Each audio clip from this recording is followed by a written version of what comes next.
Good evening, everybody. Welcome on behalf of the Indian section to our Friday evening study class. Before beginning, let us all join together in the universal invocation. O hidden life, vibrant in every atom. O hidden light, shining in every creature. O hidden love, embracing all in oneness. May each who feels himself as one with thee know he's also one with every other. Thank you, everybody. Today we continue our Mahatma letters, not Mahatma letters, letters of the Masters of Wisdom study class. Our class today will be taken by a well-known speaker, Vibha Saxena ji, who's a retired computer professional. And it's truly our blessing of the Theosophical Society that she, with her profound intelligence, is able to explain so many tough texts to us. So let us now today's study start with letter number 33. Welcome, Vibhaji. Please start.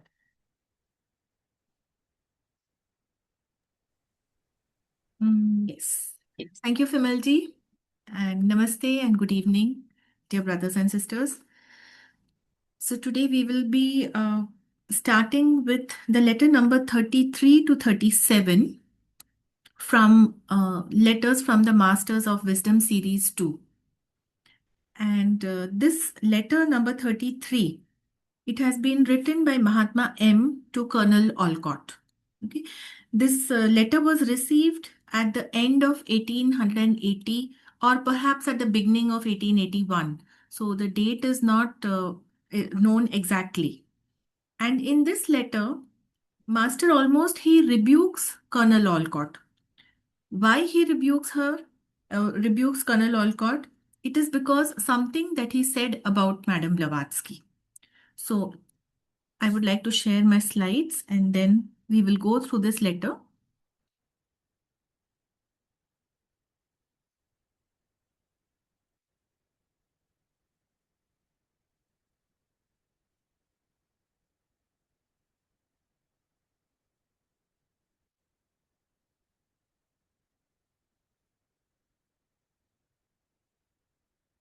So, Master writes to Colonel Olcott, the night before last will prove a memorable one for you.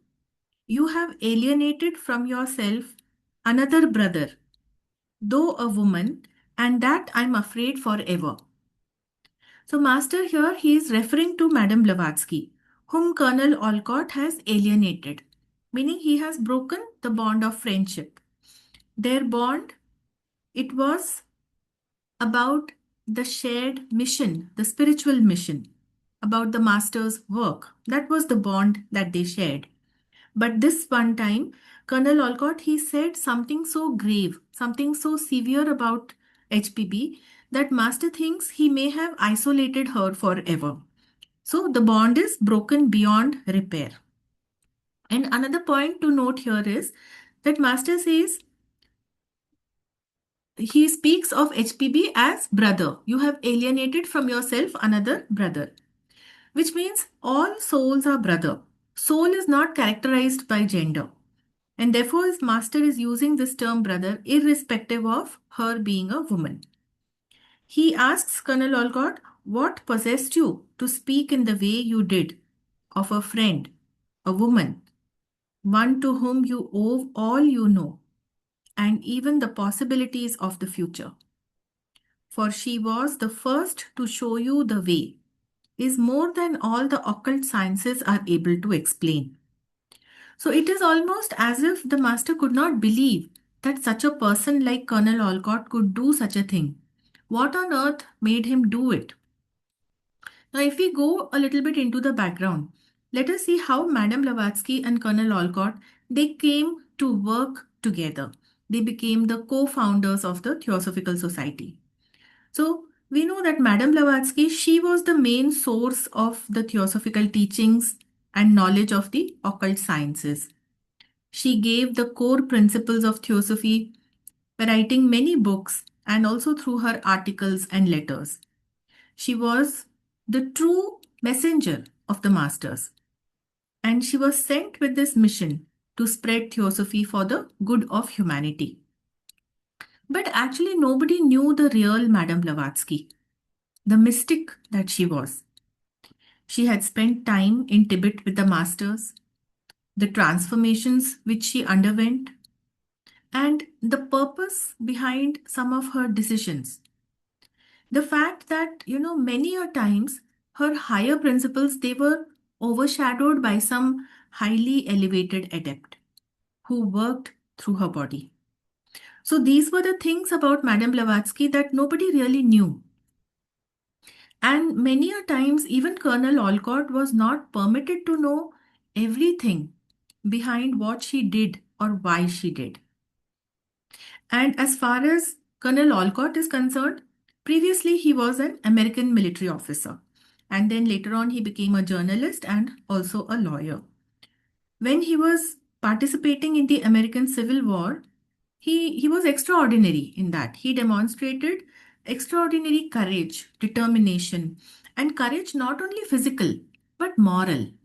Moral courage is something even higher because then it shows integrity of character. So he demonstrated a great deal of moral courage. And these are great qualities for an aspirant to tread the path of chelarship. Now, apart from these qualities and his service career, Colonel Olcott, he had always been greatly interested in spiritualism and he took up journalism. So in 1874, when he was working as a reporter, he went to cover some psychic event which took place at the Eddy Farms in Chittenden, Vermont. And there he first met Madame Blavatsky. Madame Blavatsky had come there on the instructions of her master. So from then on, they both joined hands to work for this common purpose, the mission that was assigned by the master to HPB. And then they co-founded this Theosophical Society along with a few other interested people. And Colonel Olcott, he had become the first president of the society.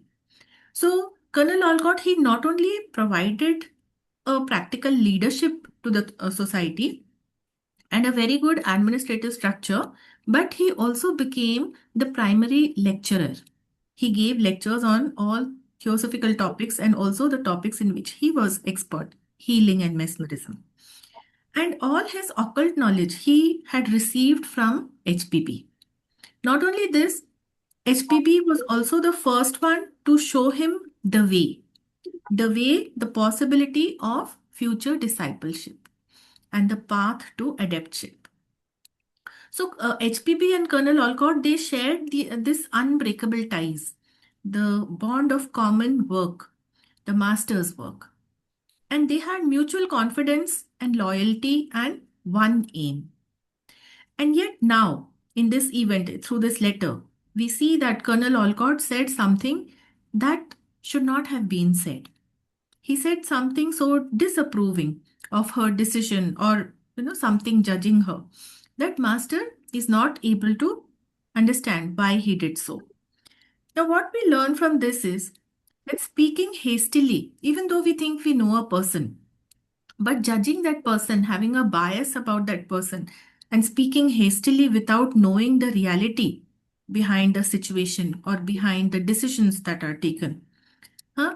And speaking ungratefully without regard to the fact that the other person is your benefactor. He has helped you, especially spiritually. So these are not the traits of an aspirant. An aspirant cannot harbor these traits.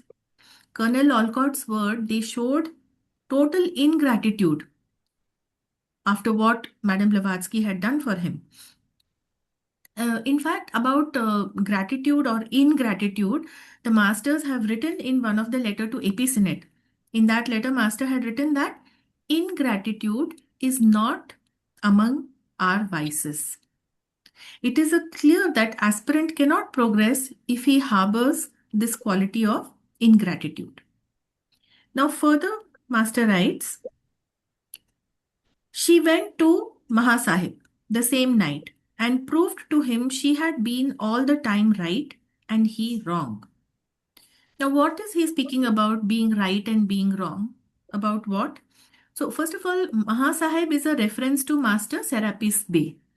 It was hoped that by the Master's spiritual influence, whatever negative quality like indiscriminate speech or speaking without really thinking, so these kind of undesirable qualities, they would eventually get removed from Colonel Olcott's inner nature. See, they had joined hands together to form this society, and so the influence of the masters were on them, and it was hoped that these undesirable qualities, they would get eventually removed from Colonel Olcott's nature. But the current incident showed that it was not to be. Now, likewise, consider our own selves, we who are aspirants on the path. It is not that we already are totally virtuous and we have no undesirable qualities, but every aspirant is given the chance to transform his inner nature. That is how we are treading on this probationary path or on the path of aspiration. So, what is required on our part is self effort, self observation, and then self effort to transform ourselves. Also, we need to be more receptive to the master's spiritual influence. That force, that spiritual influence is always about us, around us. We have to be receptive to it to help to transform our inner nature. And this we can do by self purification. So, that was what was thought regarding Colonel Olcott, that the master's influence would help to transform him. But what happened? Master M, he further writes, the Mahasahib had nothing to say. Neither have I or any of us, but to regret, and that very deeply, that want of discrimination and tact, so prominent in a man of your intellect and sense. And it is signed by Master M. So, no doubt, Colonel Olcott was a man of great caliber, of great intelligence, and he was a promising candidate for chelaship. Given his interest in spiritualism and his occult knowledge, what he received from Madame Blavatsky, he was a promising candidate for chelaship. Yet here he had deeply disappointed the master by his lack of discrimination and tact in speaking. So, this lack of discrimination and tact while talking, while speaking, it is a big obstacle on the spiritual path. Control of speech is control of mind. One may have so many number of good qualities, but this one quality of not having control over your tongue, it negates all of them. So one should communicate not only truthfully, but also kindly. And never be ungrateful to somebody who has helped you, especially up the spiritual path. One should never jump to conclusions about other person. Sometimes we think we know a person very well, and we are quick to make judgments on that person. But that is never the case. It is, we can't even know our own self fully. How can we claim to know somebody else? Okay. So, this kind of criticism, this kind of talking about not really knowing the truth of that person or that actions, that is not warranted. And if you fail to correct yourself, then masters can only regret that a promising soul is lost. So this was a small letter, letter number 33. It ends here. And the next letter, letter 34. So this is just a one-liner. It is a letter from Mahatma M to Colonel Olcott, which was received on 28th of December 1881. Here Master writes, search not for me, Henry, but bide your time. I'll redeem all my promises someday. M. So this is really a message for all of us. So many people, they want to meet the masters. They want that the master should tell them what should be done. But it is useless. It is more than useless to go in search of the masters, to meet him physically. Instead, we must have this faith in his presence and influence, which is always around us and it is always within us. And if we make ourselves receptive by purification, then we can sense it in our daily lives. So, we have to bide our time not in idleness, not in sitting and waiting for instructions, but rather in active service by doing the work for the master without being told. Okay, so that is actively to bide our time. And how should one work? That master has already mentioned in a letter to AP Senate. In that, he wrote about Madame Blavatsky and Colonel Olcott. He wrote that though ever working for their merited reward, yet never demanding it, nor murmuring when disappointed. So, the work that we do, the theosophical work, we should continue the work patiently, and we will definitely receive the reward of the merit, because that is the law of karma. What you do, you will get its return. But that is not the purpose why we are working. We should not demand that reward. That expectation of the reward should not be there. Selfless service. And neither should we complain and disappointed if our expectations are delayed. The result of the expectation, if it is delayed. The master promises that he will redeem his promise someday. Whatever is being promised, the returns, the reward, that will definitely accrue someday. Faith and patience are the virtues which we ought to cultivate and continue his work. So the same thing Mahatma M has conveyed to Colonel Olcott. That is the end of letter 34. The next letter is letter number 35. This is again written by Mahatma M to Colonel Olcott, which was received in January 1882. Now, this letter begins by Master saying, last night I tried my best to wake you by usual means, but to no effect. You do sleep like a 2-year-old schoolboy, Henry. Now, masters have been known to appear to Olcott on several occasions, often through astral projections by mystical means. Now, to be able to communicate in this mode through astral projection, Colonel Olcott would also have to be awake astrally. Okay.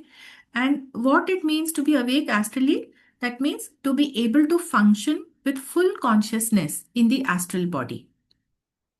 So, Master, they used certain means to rouse the sleeping person in his astral body. One of the methods used by them, we know it was the whistle. It is mentioned in George S. Arundale's book, The Night Bell. A whistle like sound would be sounded, and all the workers who worked for the master uh, astrally through their astral body, they would wake up and be active. So that was one of the methods. So Master is saying that one night when Olcott was in too deep a sleep and Master tried to wake him by their agreed method, their usual method, then Olcott did not wake up. Not physically, but astrally. He did not wake up. So Master is comparing him to a child because children very often they tend to sleep deeply and they are not easily awakened. Okay. So Master compares him to a child. He says, Master further says that Sinet has really lost nothing by coming here, and it does seem foolish to hear you talk in the way you do, accusing Linana, referring to this is a reference to HPP, Linana. The way you do accusing Linana of this, that, and the other. Accept the costs of the journey, and perhaps not even that. Your Sinet will lose nothing. If he had not come, there could have been no direct or indirect communication between KH and him for a very long time. So apparently, Colonel Olcott, he blamed HPB for whatever losses Sinet had incurred as he travelled at her behest. But Master assures Olcott that it is not so. There are no losses as such, except for the cost of the journey, which he would have footed. And so it was not right on Olcott's part to blame HPB. Because had Sinet not travelled, then Master KH would not have been able to communicate with him for quite some time. And Sinet was very eager to be taught by the masters. Okay. So Master M is telling Colonel Olcott that it was a good thing that Sinnet traveled and it did not incur a lot of losses or cost. KH's conditions are changed, you must remember. He is no more the Kashmiri of old. Now, in HPB's writings, it has been mentioned that Mahatma KH is a Kashmiri Brahmin by birth. Hmm? And here, Master M mentions that his conditions are changed. So, this refers what this changed condition means. It refers to Mahatma KH after he emerged from his 3-month long retreat beginning from October 1881.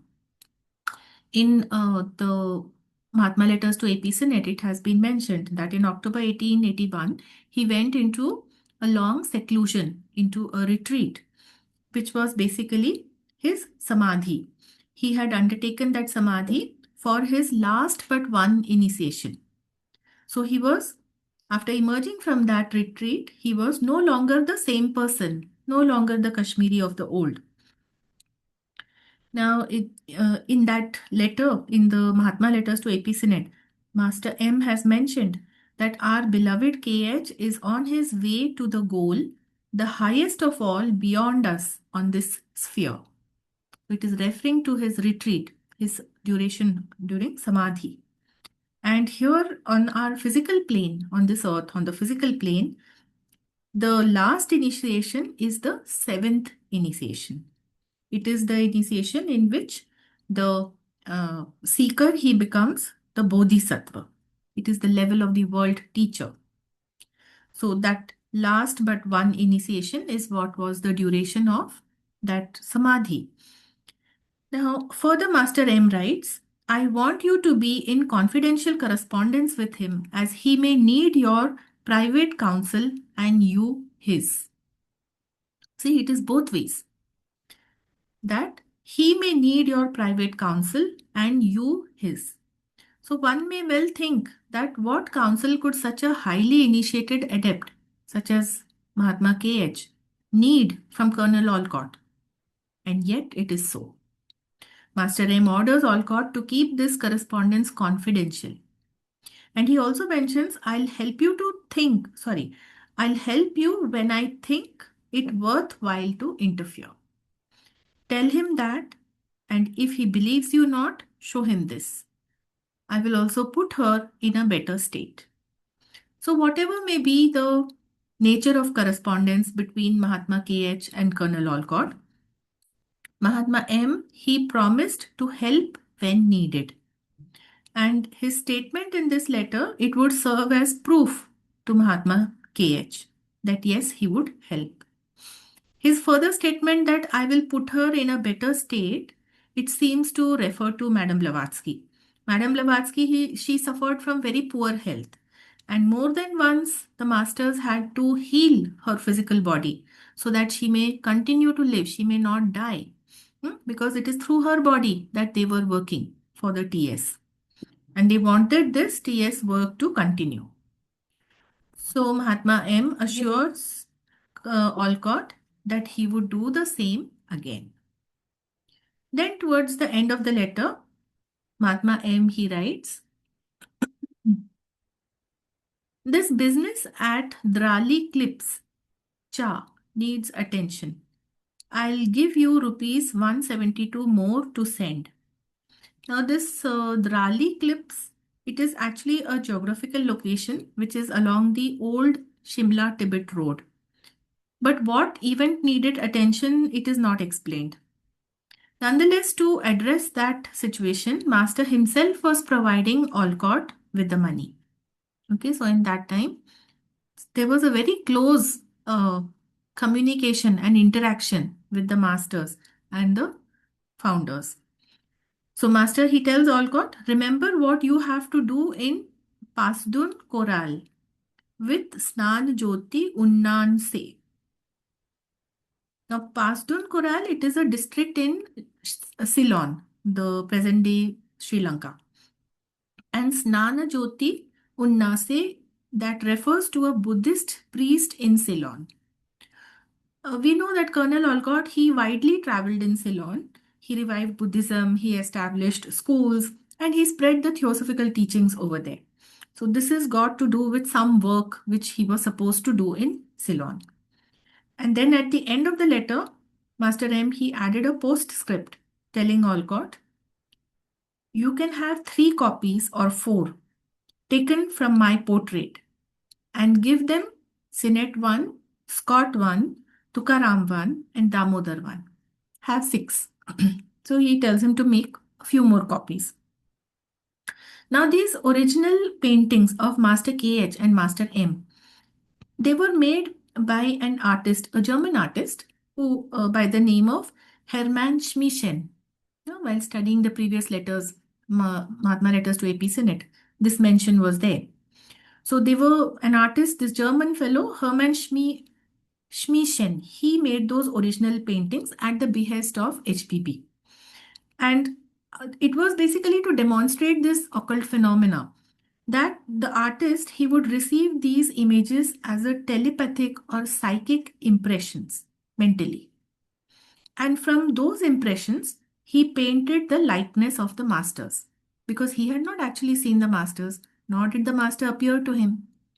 But he received these mental impressions from which this likeness was painted. And Schmiechen himself, he made several copies of the original painting. He was the painter. So he made several copies and then he distributed them to the key theosophists at that time, including W.Q. Judge, Rudolf Steiner, and a few more. Then these print copies of original paintings, they were also made and they were distributed. So here Master is authorizing Olcott that he can make the print copies which were to be given to the prominent members, that is to AP Senate, then to Ross Scott. Ross Scott, if you remember, he served as the secretary of the Simla Eclectic Theosophical Society. And then there was Tukaram Tatya. He was in Mumbai, in Bombay, the erstwhile Bombay, and he was instrumental in maintaining that Bombay chapter of the Theosophical Society because the headquarters shifted from Bombay to Adyar. So Tukaram Tatya, he continued and he also set up his own publishing, this Theosophical Publishing Fund to publish many of the Indian scriptures into English. So that was a very great work which he did. And then the last one is mentioned as Damodar Mavlankar. So to these people, Master wanted the portrait to be given. Now, why would Master want copies of his portrait to be distributed? It is not that we are going to worship that portrait. That is not what the Master wants. So, what is the reason? The point to understand here is that the original portraits or the copies which have the approval of the masters, they carry a certain magnetism. They carry a certain force of the masters. And that has a subtle influence on the recipient and all those who come in proximity of that picture. So that could be one of the reasons why Master is authorizing Colonel Olcott to take copies of the portrait and distribute it to these people. So this completes letter number 35.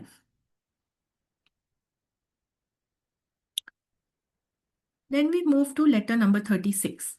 Now this letter 36, it is from Mahatma M and Master Serapis Bey to Colonel Olcott, and the date is not known when it was sent. The paper is folded in a triangularly, and it has been addressed to Colonel Olcott with Mahatma M's signature.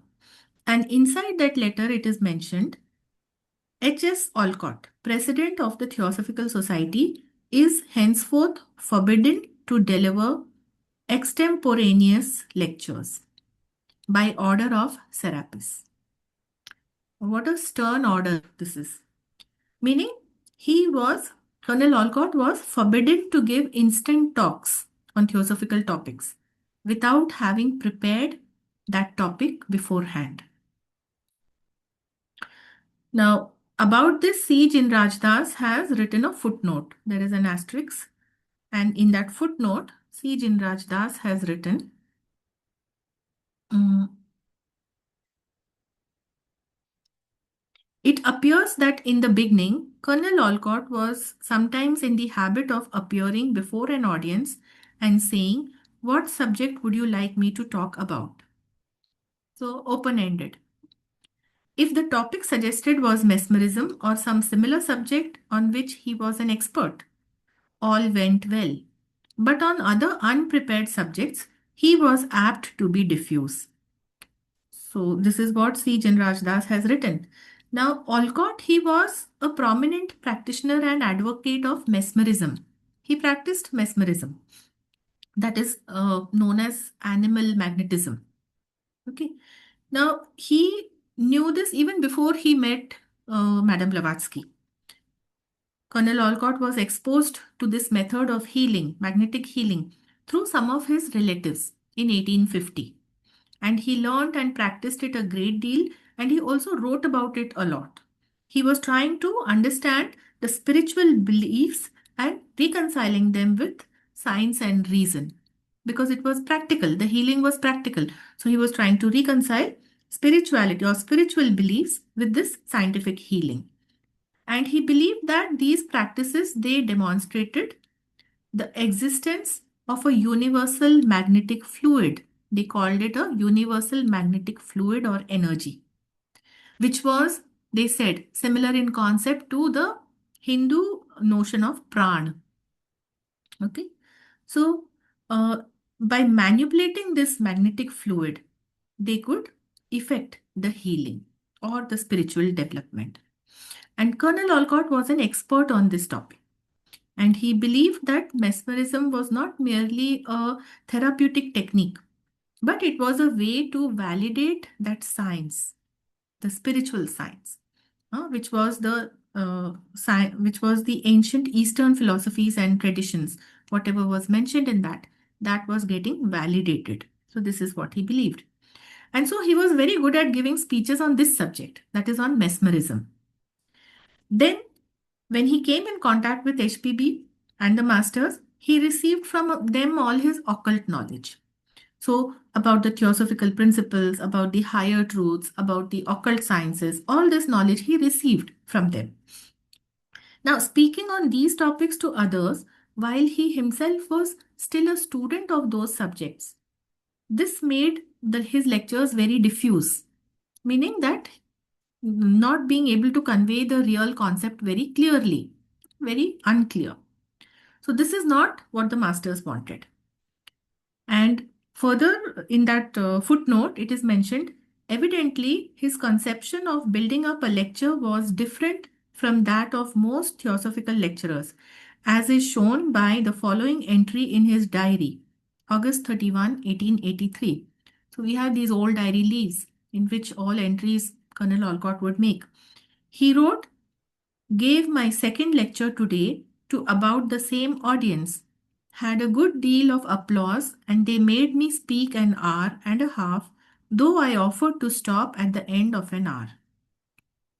So, objective to give a lecture on theosophical topic, it is not to win any applause or any popularity with the audience, rather to bring about clarity about the higher or the occult truths to the listener, so that they are inspired to themselves investigate, to themselves inquire, learn, and then forge ahead on the path of truth. So, that is the objective of these lectures. And this requires a great deal of preparation on the part of the lecturer. Because, see, the lecturer himself is a seeker, right? He is not a adept. He is not even, uh, he's a very lay person. He's himself a seeker. He's an aspirant. So the same applies to all these official lecturers who have been appointed by the Theosophical Society. Proper preparation is a must. It is required before any lecture can be given. And this requires time and dedication. And this is what the masters want. That is why they prohibited Colonel Olcott from giving any extempore lecture because he was still learning. He himself was a student. So that is the learning for all of us. But on the other hand, remember, Master also says that those who know, it is their duty to let others know. Okay. So with this, we end letter number 36 and we move to the last letter for today, letter number 37. Now, Colonel Olcott, he had sent a note to Madame Blavatsky and Master M added some comments to it. This letter was received at Calcutta on 20th May 1883. So here in the beginning, it is what Colonel Olcott wrote in his note. He writes, Angel of Chheda Lal, I must congratulate you on the nice mess you made of it in entrusting the up-country missions to that wild lunatic BL. And then to think of your proposing to go to the expense and trouble of coming to Calcutta and proceeding to the NWP and Punjab to set right the minds of the staunch and true chaps falsely charged by him with maligning me. Now, this angel of Chheda Lal, it indicates an earnest member of the Bareilly branch of the Theosophical Society, which was a lodge in northern India. To me, in this letter, it appears that this could also mean Madame Blavatsky, because this note has been sent by Colonel Olcott to Madame Blavatsky. So, HPB, she assigned some mission for northern India. She assigned it to BL. BL is Bishan Lal. Bishan Lal, he was the president of the Rohit Chand Theosophical Society in Bareilly. That was in India in early 1880s. So she had assigned some mission to this person, Bishan Lal, for the whole of North India. Now, Bishan Lal, he had accused that some people, they were slandering and defaming Colonel Olcott. See, in the early days, there was a lot of turmoil in the Theosophical Society. So Bishan Lal was under this impression. He had accused some people. They were slandering and defaming Colonel Olcott. But in Colonel Olcott's eyes, those people, they were true people. They were staunchly devoted to the cause of Theosophical Society, and these accusations leveled against them, they were fake. This is what Colonel Olcott thought. However, in spite of this, Madame Blavatsky, she planned to travel, covering this whole region from Calcutta to NWP. NWP stands for the Northwest Provinces. So from the northwest provinces, that is, it's nearly, at that time, British India, it was stretching up to Afghanistan. So from there and Punjab, from Calcutta to that region, Punjab and the northwest provinces. So she wanted to travel all this region and set right the perspective of these people, who were trying to defame or to slander Colonel Olcott. But Colonel Olcott, he believed that they were already right. They were not doing this wrong thing, which they were accused of. So her proposal, it would entail a great deal of expense. Travel was not easy at that time. We are talking about 1880s. So travel would entail a great deal of expense and plus the trouble of traveling. It was a difficult thing to do. So this was quite unwarranted in the eyes of Colonel Olcott. And therefore, he wrote to her, I have read their replies, but I could have drafted them all for you in advance just as well, from my personal knowledge of their characters, because he thinks that they are good people, they are not doing anything wrong. Well, let the manure heap alone for me to fork over when I have had some rest at home. So, meaning whatever messy situation is there, one person is leveling accusations against other people, the other person thinks that no, there is no problem, and those people are good supporters of the Theosophical Society. So, whatever messy situation is there, Colonel Olcott is saying that I could deal with it myself. I did not need you to plan all this unwarranted expense and travel. And that is why he is being very sarcastic here. And then he informs her of his upcoming program. He says that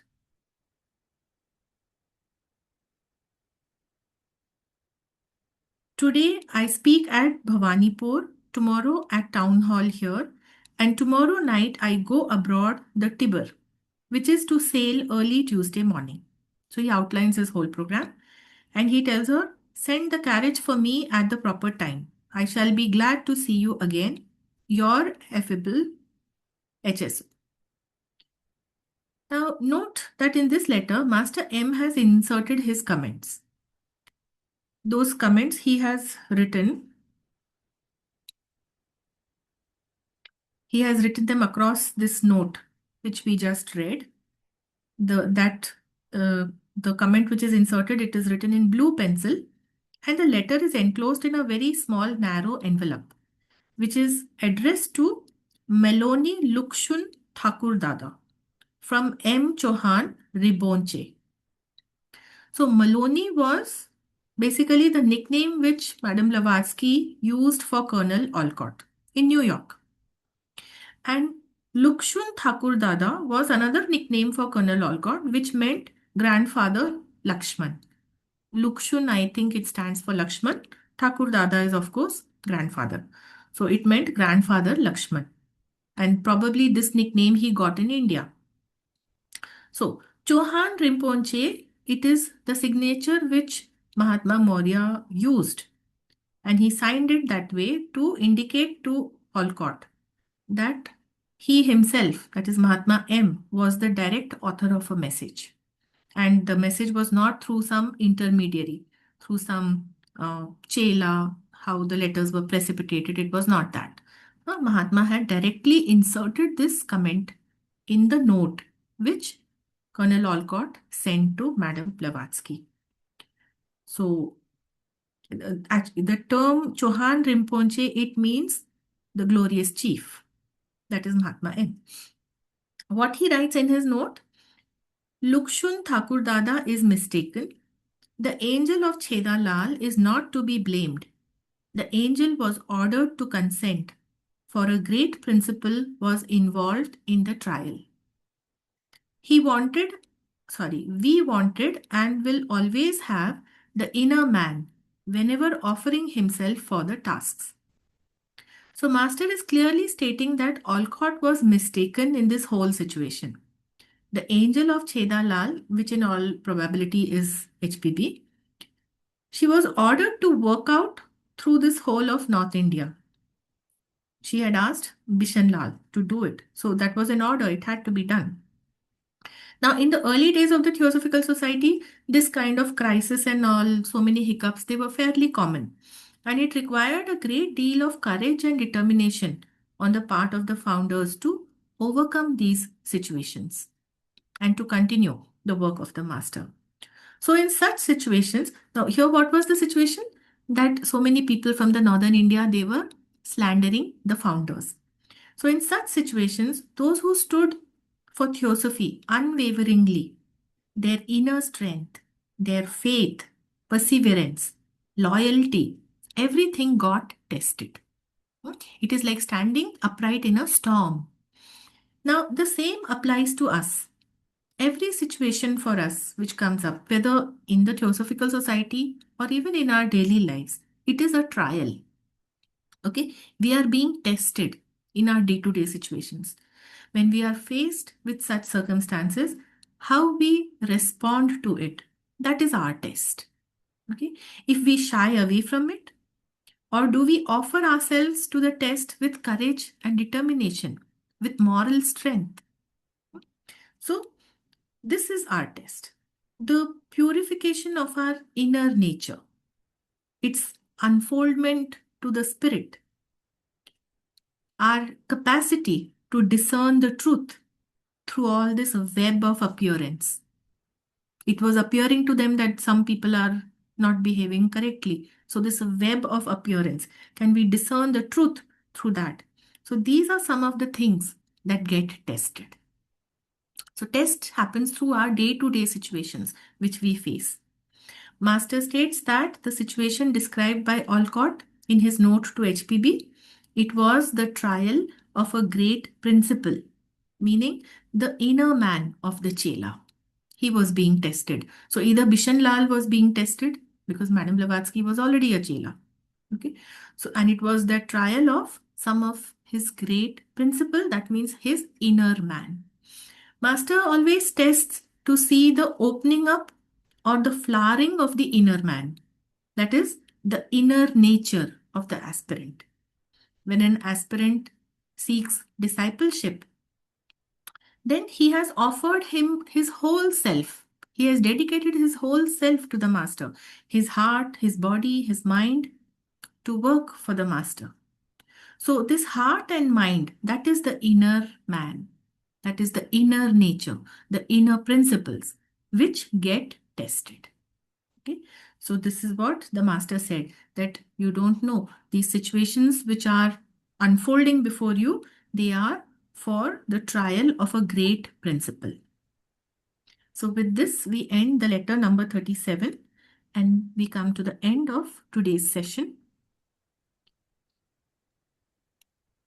Thank you so much, Vibha ji. And now I request Sushma ji to give us the Hindi translation. Thank you sister Vibha ji, thank you sister Vimal ji. आज आपके समक्ष book letters from the master of the wisdom के second series से letter number 33 से 37 तक का हिंदी अनुवाद प्रस्तुत है। ये पत्र संख्या 33। गुरुदेव एचएसओ को लिखते हैं कि परसों की रात आपके लिए एक यादगार साबित होगी। आपने स्वयं को अलग थलग या विलग कर लिया है। उस ब्रदर से, ब्रदर शब्द इटैलिक में है और यह एचपीबी के लिए इस्तेमाल हुआ है, कि यद्यपि वह स्त्री है लेकिन मुझे हमेशा उसके लिए एक चिंता रहती है कि वह आपके साथ उसकी बॉन्डिंग खत्म हो सकती है। आप उस अपने मित्र से एक स्त्री के लिए इस तरह से बोलने के लिए किससे प्रेरित हुए या किसने आपको प्रभावित किया, जिस पर आप अपने ज्ञान और भविष्य की सभी संभावनाओं के लिए ऋणी हैं। वही सर्वप्रथम है जिसने आपको रास्ता दिखाया और ऐसा ज्ञान प्रदान किया जो सभी गुह विज्ञान की क्षमता एवं व्याख्या से अधिक था। वह यानी एचपीबी उसी रात महासाहब के पास गई और उसने साबित कर दिया कि वह हमेशा सही थी और वह गलत था। महासाहब के पास कहने के लिए कुछ नहीं था, न ही मेरे पास और न ही हम में से किसी के पास कहने के लिए कुछ था, सिवाय इस बात के कि हम आंतरिक एवं गहरा खेद व्यक्त करते। मास्टर कहते हैं कि आप जैसे बुद्धिमान और समझ वाले व्यक्ति में विवेक और चतुराई का इतना अभाव स्पष्ट रूप से दिखाई देता है, यह मास्टर ने कर्नल ऑलकॉट के लिए कहा गया। पत्र संख्या 34। यह पत्र एचएसओ को 28 दिसंबर 1881 में क्रॉस नेस्ट से बॉम्बे से प्राप्त हुआ। इस पत्र में मास्टर लिखते हैं कि हेनरी, मेरी तलाश मत करो, बल्कि सही समय का इंतजार करो। मैं एक दिन अपने सभी वादे पूरा करूंगा, मास्टर एम। पत्र संख्या 35। यह पत्र एचएसओ को जनवरी 1882 में प्राप्त हुआ था।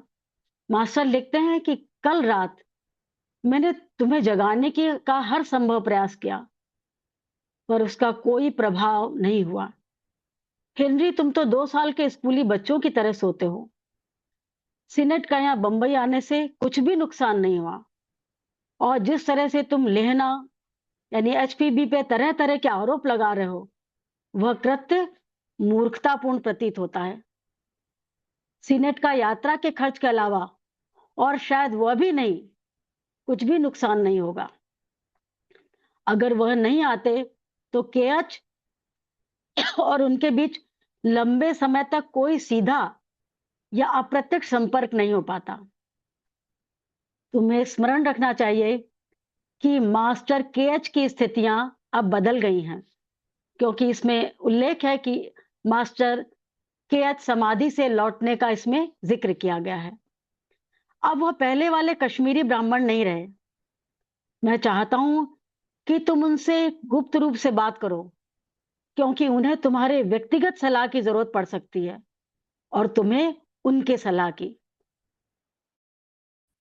जब मुझे लगेगा कि हस्तक्षेप करना उपयोगी होगा तो मैं तुम्हारी मदद करूंगा। उन्हें यानी मास्टर केएच को यह बताना, और अगर वो तुम्हारी बात पर विश्वास न करे तो उन्हें मेरा यह पत्र दिखाना। मैं उसकी यानी एचपीबी की स्थिति को भी सुधार दूंगा, उसकी स्थिति में सुधार करूंगा। मास्टर लिखते हैं कि ड्रॉली क्लिफ्स चा, ये स्थान जो है वह इसके विषय में जानकारी नहीं है, फुटनोट में लिखा है। तो ड्रॉली क्लिफ्स चा में इस व्याख्यान पर व्यवसाय पर ध्यान देने की जरूरत है। मैं तुम्हें 172 रूप मुझे भेजने हैं। याद रखना कि तुम्हें पेसुदन कोराले, जो सिलोन का एक जिला है, में स्नान जीती उन्नास, ये बौद्ध भिक्षु का नाम है, उनके साथ क्या करना है। ये फिर मास्टर एंड में लिखते हैं, आप मेरे चित्र यानी पोर्ट्रेट की 3 या 4 प्रतियां बनवा सकते हैं और उनमें से एक सिनेट, एक रॉस स्कॉट, एक तुकाराम तात्या, एक दामोदर मावलंकर को दे सकते हैं। आप कुल मिलाकर 6 प्रतियां बनवा लें। मास्टर एम, पत्र 36, इसमें भी कोई तिथि नहीं है। यह पत्र त्रिकोणीय रूप से मोड़ा गया है और एचएसओ को संबोधित करके लिखा गया है।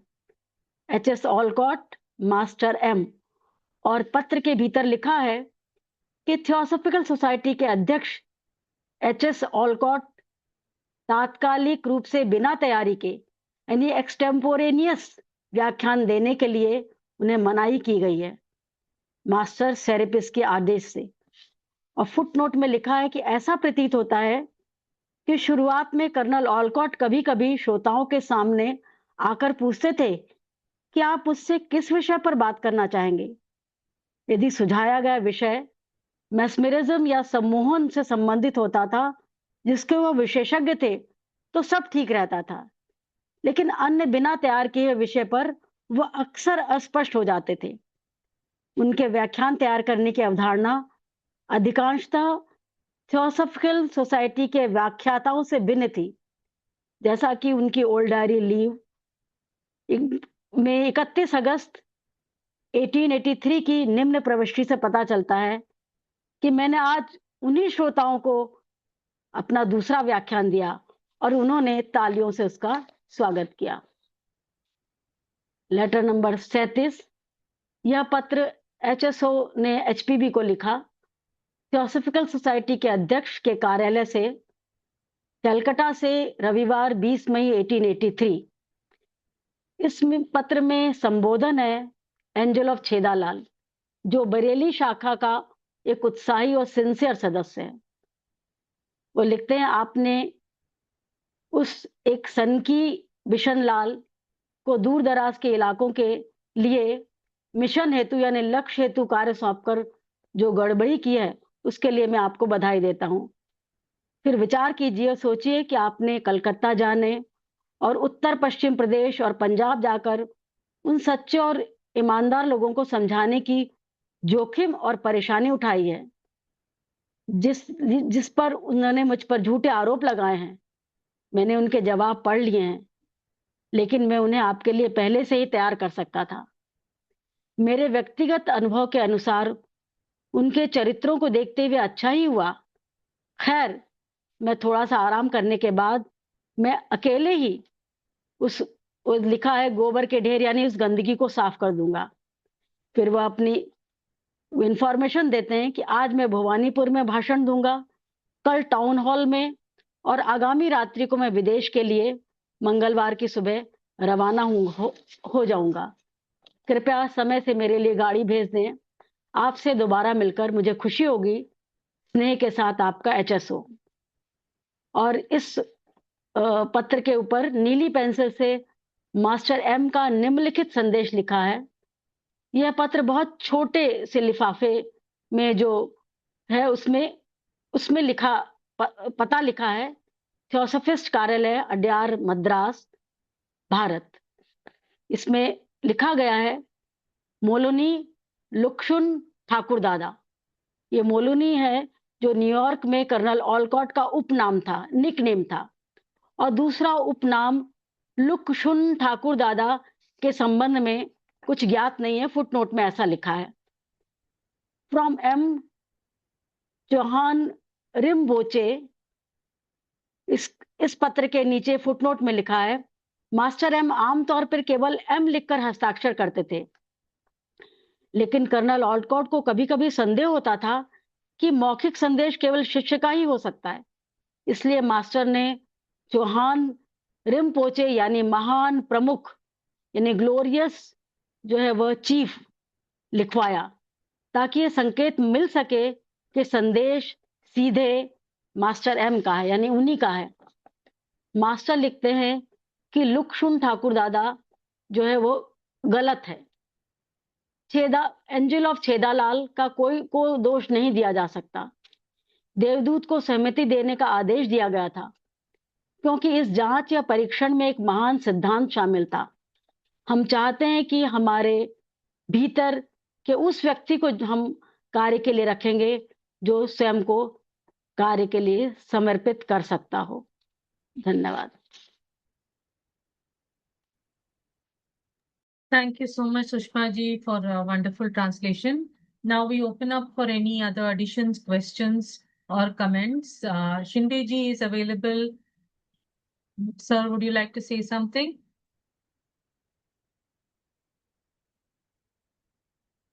Shinde ji? Yeah. Thank you, Vimal ji.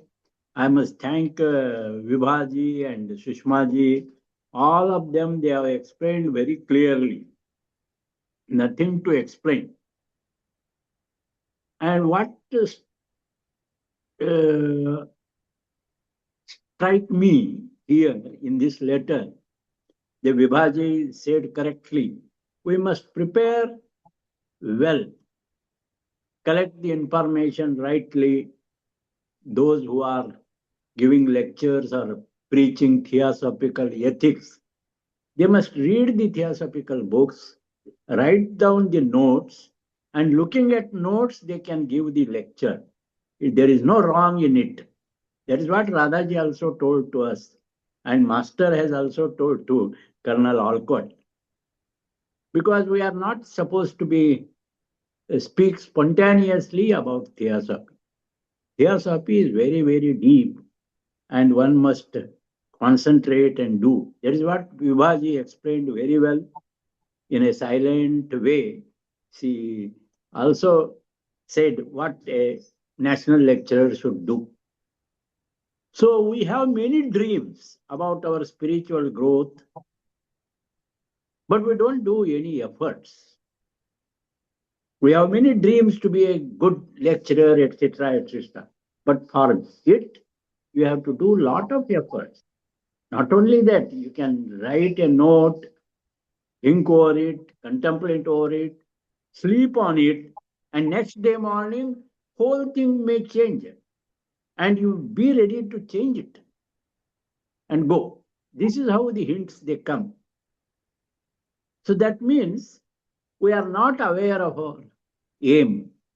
Our aim is to serve humanity, to lift the heavy karma of humanity, and this by complete dedication. So aim of human soul, we know, is to merge into our soul. That is what HPB has explained.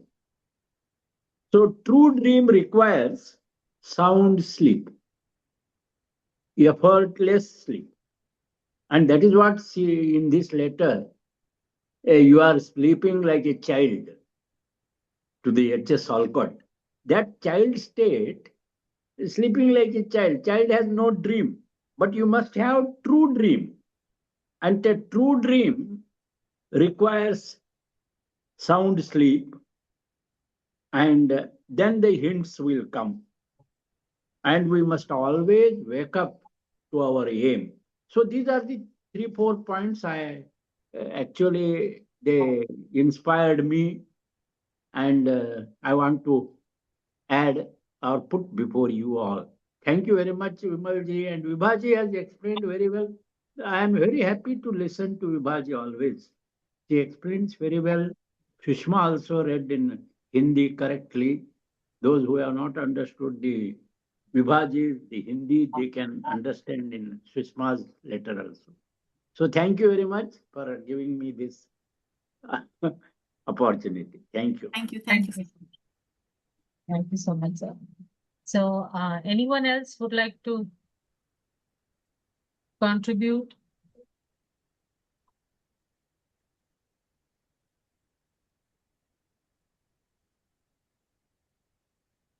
Lakshmi ji,